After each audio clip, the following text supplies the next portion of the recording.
Los Angeles. Here's a quick piece of pop trivia. What do Drake, Katy Perry, The Weeknd, Rihanna, Calvin Harris, Nicki Minaj, Big Sean, Halsey, Maroon 5, Travis Scott and Camila Cabello have in common?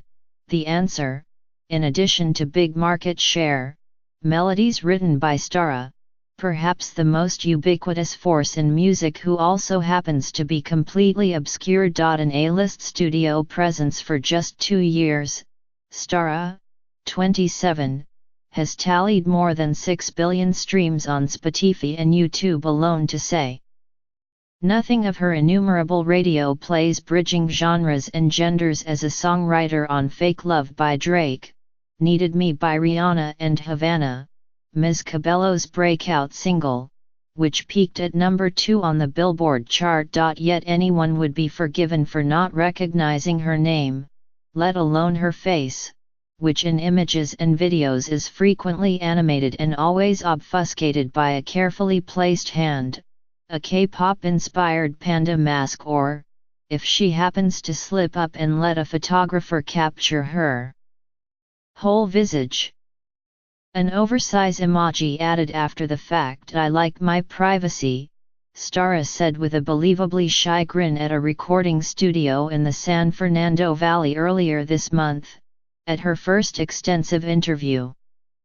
The people I know who have fame would rather just take the money and leave the fame, she said. I still live my regular life.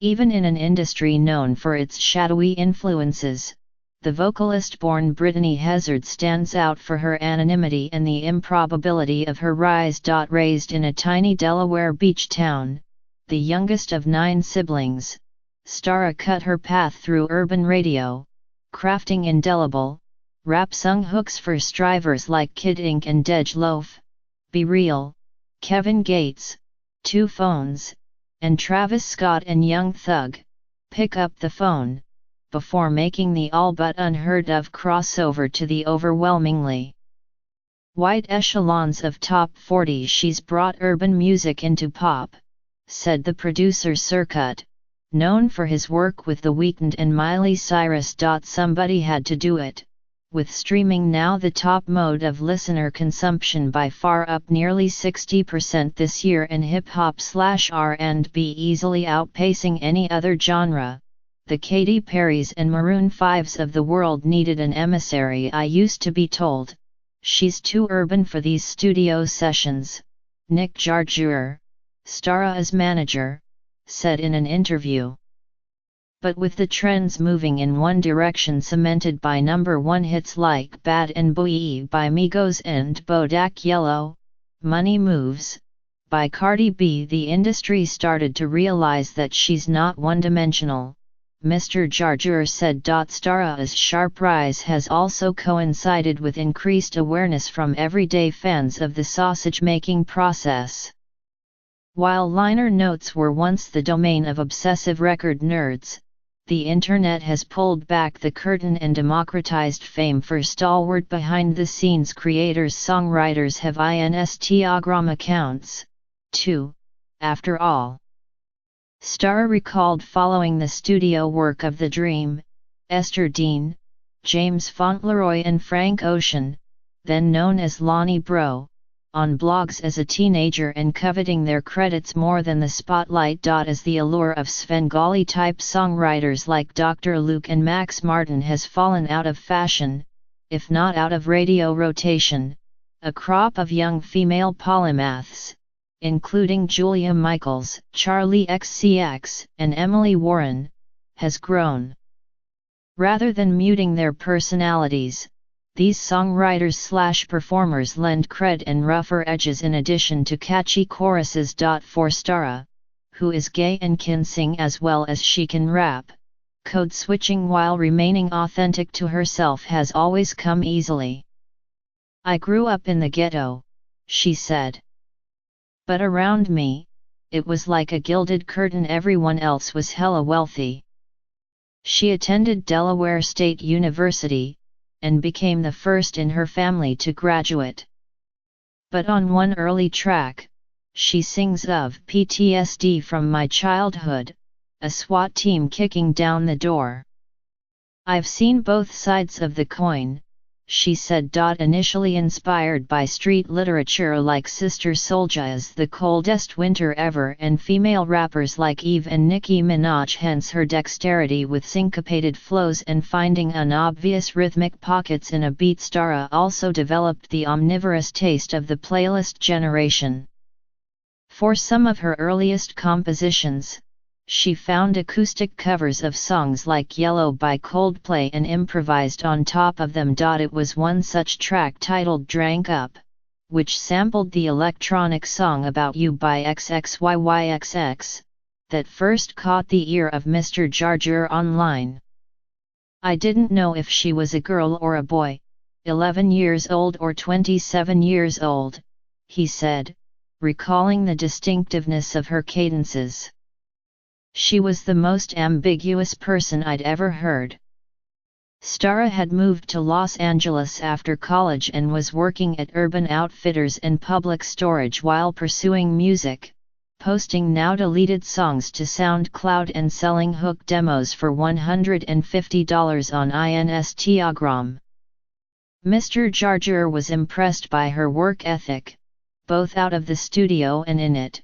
From the beginning, Starrah sent more music than anyone else, he said, and she was very organized, a rarity for prolific songwriters. Gregarious, wide-eyed, and relentlessly positive, Mr. Jarjur, 31, was also a compliment for Starrah's sheepish humility, and he quickly became her protector and champion. Though her reticence toward fame has lent her career a marketable mystique, it's not a gimmick, Mr. Jarjur said. She's not thirsty. While social anxiety may keep her from award shows and meetings with label execs, her modesty and introvert's knack for listening have made her a favorite of today's superstars. Starrah is the secret Dr. Phil of the music industry, Mr. Jarjur said. Starrah said she now looks at many of the artists she writes for like they're my family, but she's also a student of their sounds and personas. As a fan, I know where I want their music to go, she said. I definitely creep on social media, Starrah added, and said she reads gossip blogs for fodder. Even though a lot of people say blogs aren't true, what's said on the blogs still affects that person. She recalled Rihanna gushing over the steely breakup jam Needed Me with its Instagrammable one-liners like "Didn't they tell you that I was a savage?", which peaked at number 7 last year and went on to become the singer's longest charting hit. This year, having proven her Billboard viability, Starrah focused on expansion. Though she had previously specialized in the cross-section of club and critical favorites that became unexpectedly durable hits, Past Debt by Jeremiah, Body by Dreezy, her work on tracks like Katy Perry's Swish Swish, Halsey's Now or Never and Calvin Harris's Feels were more naked appeals to pop dominance. And while not quite critically adored smashes, such songs may prove effective in Starrah's effort to stay unpredictable. She doesn't want to be pigeonholed, ever, said Ashley Calhoun of Pulse Music Group, who signed Starrah to a publishing contract as a songwriter in 2015. If she wants to write a country hit, I have no doubt she can do that. The producer Diplo said in an email, "Hip-hop is the language right now, but Starrah is comfortable applying that to every genre." He added that the pair had indeed worked on country records together. Starrah has also flirted with delivering her own songs, quietly releasing an EP with Diplo in September, as a cartoon avatar, though ironically, the omnipresence of her sound left her own sticky tracks sounding a bit generic. Still, she is enjoying the spoils of her hits. She recently toured a $3.4 million home in the Los Angeles area in what the listing described as a highly desirable celebrity neighborhood along with the perks of obscurity. I love my day today, Starrah said.